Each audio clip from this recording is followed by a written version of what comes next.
The secret behind why 90s and 2000s kids feel nostalgia so hard is simple. We were the last generation to live in two worlds, the real world and the digital world. Growing up, we felt the dirt between our toes, scraped our knees climbing trees, and were left outside to fend for ourselves with nothing but a hose pipe for our sports drink. We knocked on for our friends at any time of day and played in person with them.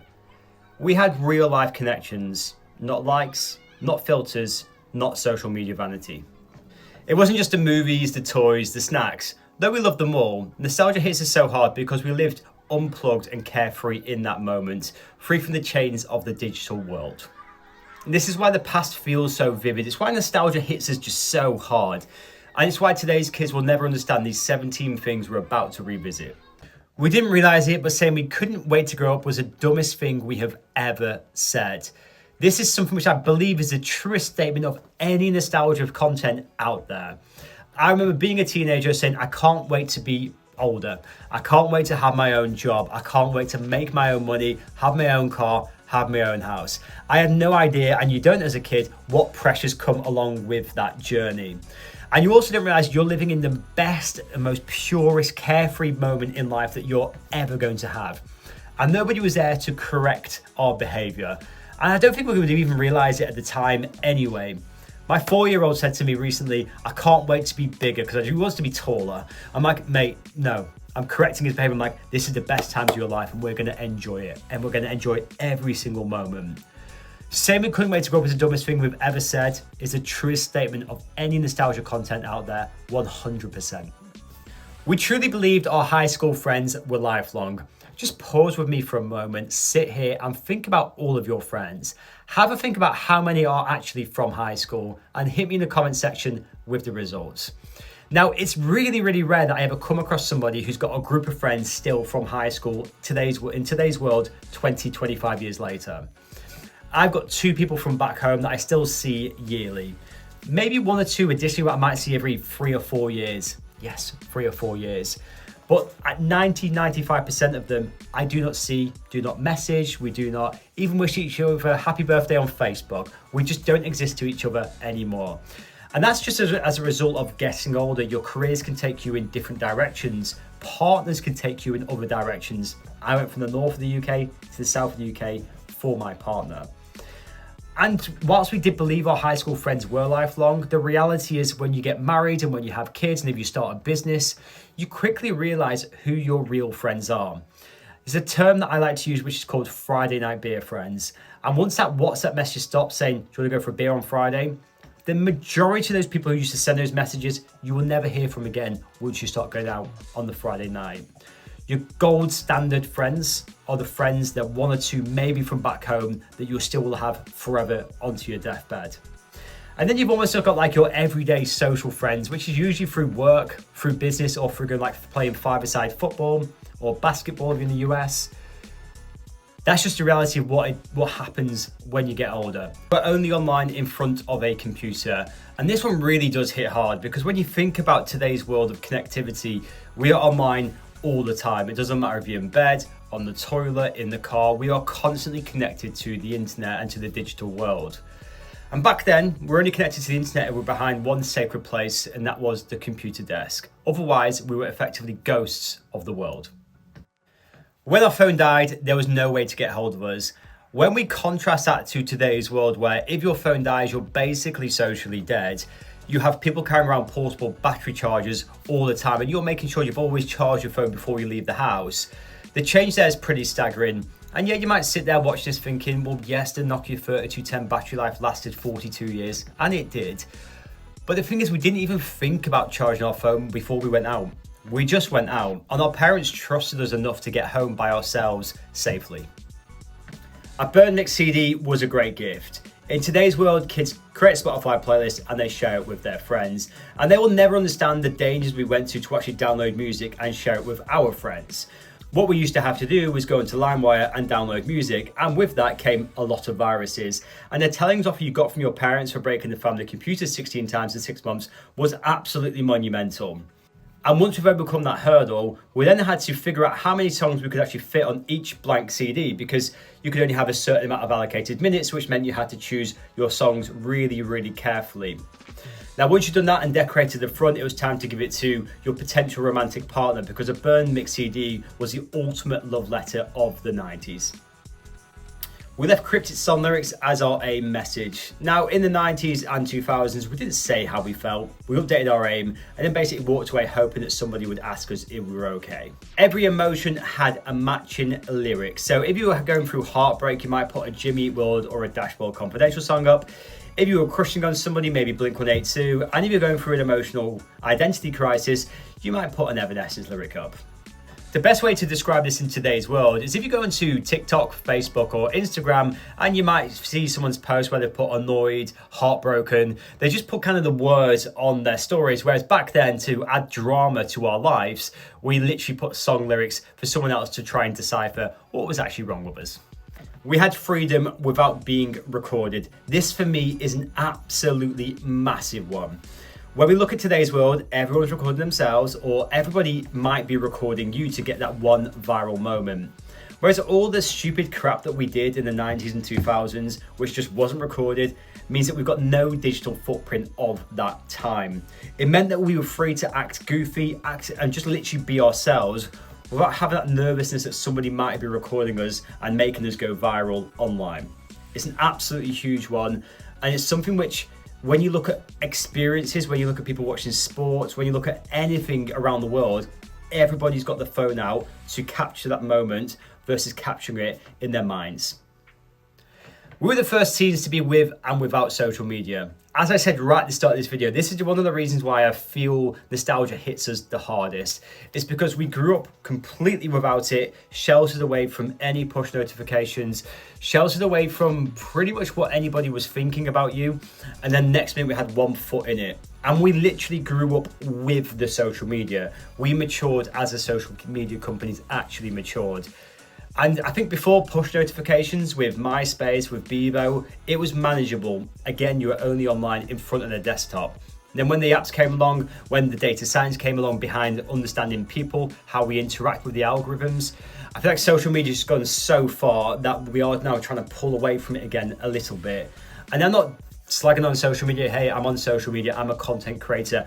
I love it, but I love it when it's been used correctly. But back then, we were the teens who lived without it and with it. My question to you is, which would you prefer? We had awesome music in the 90s and 2000s. This is a picture of a lady called Lisa Wallen. Lisa's been used all around the world on nostalgia posts because of how awesome this picture is, but she's actually an amazing comedian over in the United States of America, so make sure you check her out. Now, when you look at the posters of the bands on the wall behind her, I just feel like the bands of today can't even compare with how great these bands actually were. And when you look at the music comparison from today to then, I just feel like in the 90s and 2000s, things were more innovative. I felt like things were harder to create, which so more work went into it, and the work was more pure. I've got a friend who's a music artist, and he tells me that auto-tune today, if you don't use it on your voice, because of all the instruments are auto-tuned up to the max, your voice just sounds so out of sync with the actual soundtrack. Which is really interesting because I know auto-tune came in like late 90s, so I'm sure it may have been used on these tracks. But I just feel like the music and the movies, by the way, back then were just so much better than what we have today. What do you guys think? Sometimes boring. I genuinely don't believe any of today's kids will understand what this image represents. Now today's kids can take their phone, their iPads to the toilet, and they'll be scrolling through multiple reels on social media. Whereas back in the day, if you hadn't learned the life hack yet of taking your Game Boy to the toilet, you'd be sat there on the toilet looking around, and you'd be looking at the back of the shampoo and conditioning bottles where you knew every single ingredient in it. You might have been lucky enough to have left a TV guide by your mum and dad, which you could flick through, which would pass the time. Or you'll have like a catalogue from Argos or from Sears, depending on whether you're in the UK or the US. And that's kind of what got you through doing your business. But you also just had time to just be bored and to think and do nothing and be creative. And that's how creativity actually starts. This is how we knew to come home. Now, I mentioned before about our mobile phones dying, but being real with you, in the 90s and 2000s, our parents were working. They were popping out to the shops, they were with their friends, they were doing whatever they were doing, and we were almost left to kind of fend for ourselves. We were brought up on TV, we were brought up playing outside. That's kind of what brought us up. So we always knew when the street lights came on, it was time to get home. It was time to get home for dinner, it was time to get home for have a bath and literally go to bed. If we didn't come home at that time and we came home significantly later, the telling off we would have got was astronomical. Then you would have got grounded, so you couldn't have actually gone out again. So this was a universal sign for every 90s and 2000s kids to get themselves back home. We went on adventures and we couldn't be reached by our parents. Now, in today's world, we've got Find My Phone and you've got multiple tracking devices for our kids. And as a parent of 2 young boys, I actually do really understand it. However, back in the 90s and 2000s, especially during the summer holidays, we'd go on treks to literally anywhere across town. If you live here, you're ending up over there. You're looking for all your friends as they're going along. They're all just coming out. They're not even asking their parents to go. They're just going. You've maybe got a quid from which your mum may have left you in the morning to get yourself a bottle of pop, to get yourself some crisps or a chocolate bar to make sure you've got enough energy. You get yourself in a heap of trouble, and then we're learning how to get ourselves out of the trouble. So we always would get ourselves in trouble for sure. But then you're actually talking about how to do conflict management, how to solve problems. And that's why millennials, in my opinion, are pretty good at solving problems, because we were left to actually just go and do it. You get home when the streetlights came on, your parents had been at work all day and they had no idea what you got up to. You were unplugged, it was completely freedom, and it was just one of the best times of our lives. Colourful Christmases. Obviously it's coming up to Christmas, and today's kids are just really missing out on the magic of a 90s and 2000s Christmas. The colour, the tinsel, the beauty, the purity, it was brilliant. It was a thing of absolute beauty. And in today's world, we've gone bland. Everything's meant to be aesthetically pleasing for the house. It's not a lot of fun, and today's kids are missing out. And I am pointing at you here, millennials, as well, because I've got a lot of millennial friends who have done the same thing to make the house look beautiful, and it looks really nice. But you have to remember this one key thing, especially for kids. They see colour 10x, 100x what we see colour. As you get older, how your eyes work, we see colour more faded. They see it as super bright. So when you've got a colourful Christmas for them, it just feels so magical. So for me, we need to bring back colour for Christmas. We capture some moments in photos. Now in today's world, as we all know, we've got mobile phones and we can take pictures on them. So some people could take 20 to 30 pictures just to try and get one good picture from them. On a disposable camera, if you were lucky enough to actually have one, or one of your friends brought one out on a night out with you, you'd have 27 attempts to get 27 photos, and 25 of them ended up with a blurred finger mark over the actual lens, and you may have got one good picture from the 27 attempts. So with today's world, people might take 100, 200 pictures on a night out. I don't know, I don't really take them if I'm honest with you. Just to get multiple good pictures, we had 27 attempts to get one. This is how our bedrooms looked. Now, this is a heavily nostalgic photo, by the way. Such an underrated photo, which isn't used enough on nostalgia videos. I actually grew up with 2 brothers, so we were actually 3 people in one bedroom, so we were on bunk beds. But we did have the computer in the bedroom, we did have the TV in the bedroom, we had all the colour that she's got. And the photos in the wall, which will come down in the middle of the night and scare the absolute crap out of you. This was how our bedrooms looked. It was colour, it had personality, it had identity. It wasn't meant to be a museum like a lot of today's kids' rooms are. This is where we typed our school papers. It was always exciting going to the computer room in the late 90s and early 2000s. And I just want to give some stats, because in today's world, pretty much everyone has access to the internet or has access to a mobile phone with the internet on. Back in the year 2000, it was predicted between 360 to 400 million people actually had internet access. So around the world, it's only between 8 and 10% actually had access to a computer. So when I say going to the computer room to write school papers was exciting, it was exciting. And even in the United States, it was around 50% of people had access to a home computer, and in the UK, 40% of people had access to a home computer in the year 2000. We gamed in person. Today's kids get online, they speak to some random people on the internet with their headsets on in a dark bedroom, and they're playing Fortnite, Call of Duty, whatever they're playing, with some random ass people on the internet. When we were growing up, we would knock on people's doors and would basically ask if they wanted to come out and play, and if they didn't want to come out and play, do you want to play games? And that's what we do. We'd then go in the house and then you play GoldenEye, you play Mario Kart, you play FIFA, whatever it is that you're playing, that's what you would play. The human interaction in gaming is really, really critical. It's critical for life as well. When you think about gaming in person, it wasn't just about the gaming, it was about the creativity around the gaming. Let's take split screen as an example.